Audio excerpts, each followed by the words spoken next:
So this is our mold without a part in it.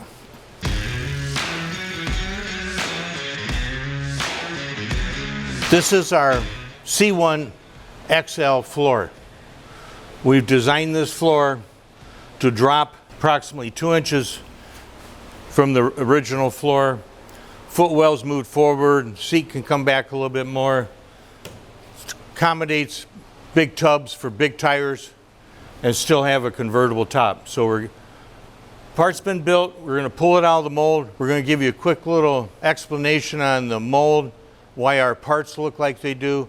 And then this part is gonna go into the booth or grinding booth and get sanded down so it can be prepped to be painted, because this car it's going to be painted. If you want to paint the bottom of it, lizard skin it, or if you want to leave it like it is, the way that you're going to see the bottom of this floor, it already stands tall.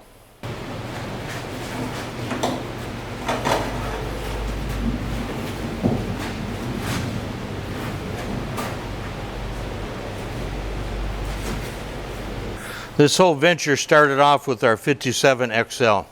So we've already built this item to go underneath that particular car.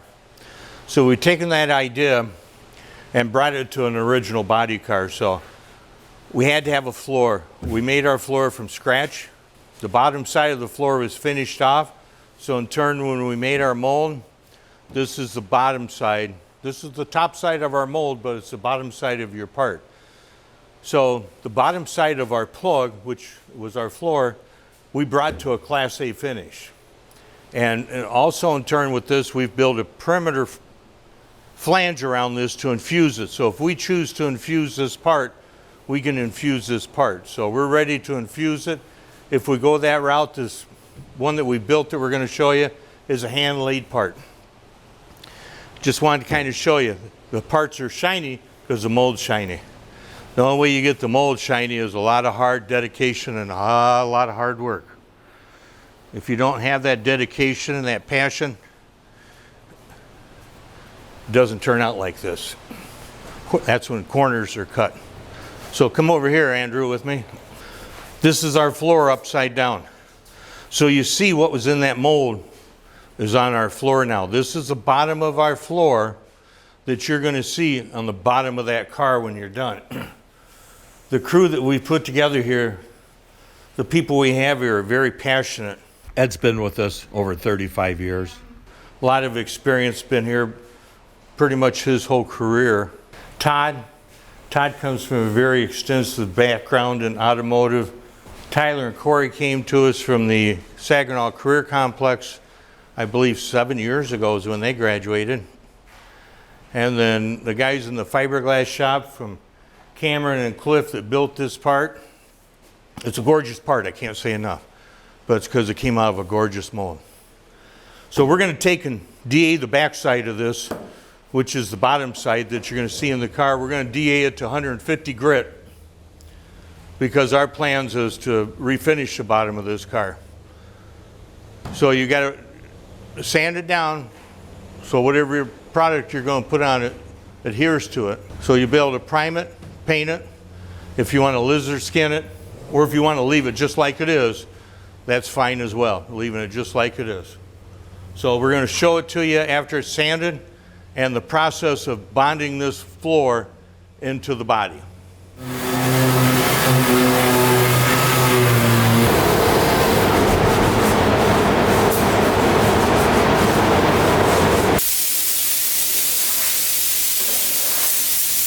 We've sanded the bottom side of our floor, which is the part that you're going to see.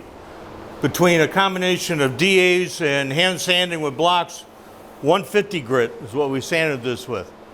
So if we choose now to go with primer to end up with a high-end paint job on the bottom of this car, we're going to flip this over and we're going to show you on the back side where we're going to grind it, where everything's made to bond to the bottom of this car.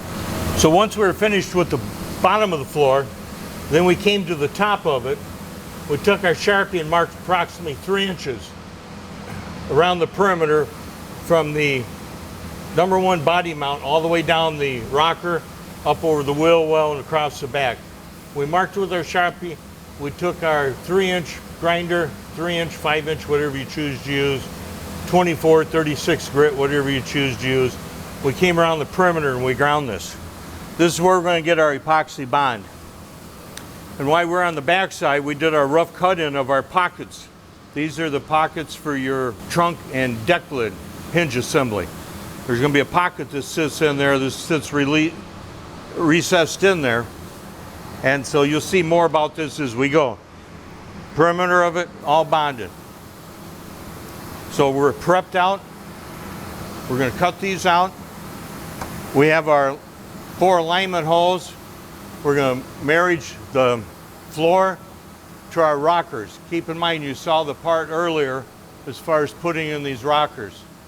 Total of, I think, 10, 12 pieces to replace the factory inside rockers.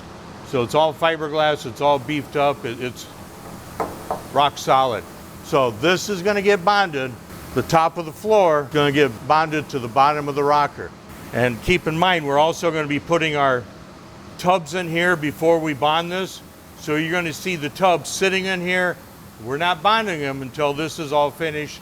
And once this is cured, then we'll move our tubs into position and bond them. Likewise with the front bonding strips on the firewall kick panels and our inner fenders. Right now I'm going to finish this rough end cut and get these pockets out of here. Then we're moving to the next step.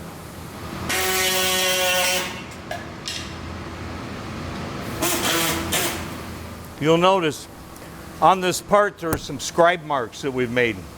Scribe mark for this pocket, we scribe marked up on the firewall kick panel to the design that we wanted to fit the factory firewall. We also scribed our 4 locating holes that we're going to put into the rocker.